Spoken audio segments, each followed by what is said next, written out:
जीवित चिट्ठी। एक शहर में एक छोटा सा गांव था जहां एक पुरानी दुकान थी।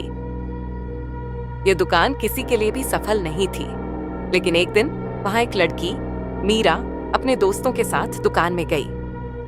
दुकान का मालिक, एक बूढ़ा आदमी, उन्हें अब एक पुरानी चिट्ठी दिखाता है जो वह काफी समय से रखे हुए था। उसने कहा, यह चिट्ठी अपने आप को कभी नहीं दिखाना, यह किसी और का दर्द और परेशानी है।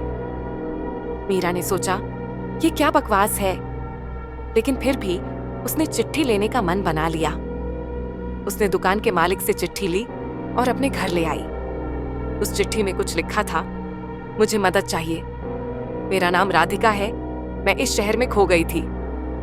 रात को जब मीरा ने वह चिट्ठी खोली तो उसे लगा कि किसी ने उसके कान के पास कुछ कहा।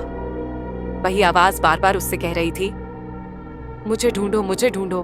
मीरा डर के मारे अपने कमरे से बाहर गई और फिर वही आवाज सुनाई दी।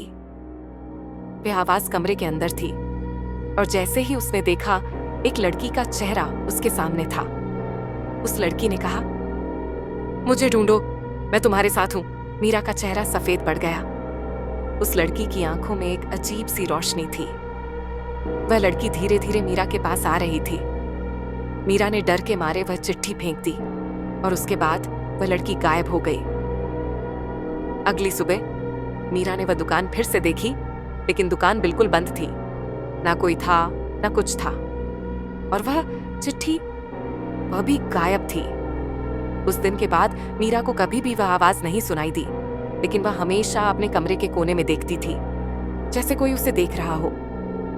आज की कहानी यही तक थी, लेकिन क्या यह सच में खत्म हुई थी? क्या वह छुपी हुई आत्मा अब भी वहां थी, या फिर वह किसी और को अपनी कहानी सुनाने के लिए इंतजार कर रही थी? अगर आपको यह वीडियो पसंद आई तो इसे लाइक करें, अपने दोस्तों के साथ शेयर करें और हमारी अगली खौफनाक कहानी के लिए सब्सक्राइब करना न भूलें।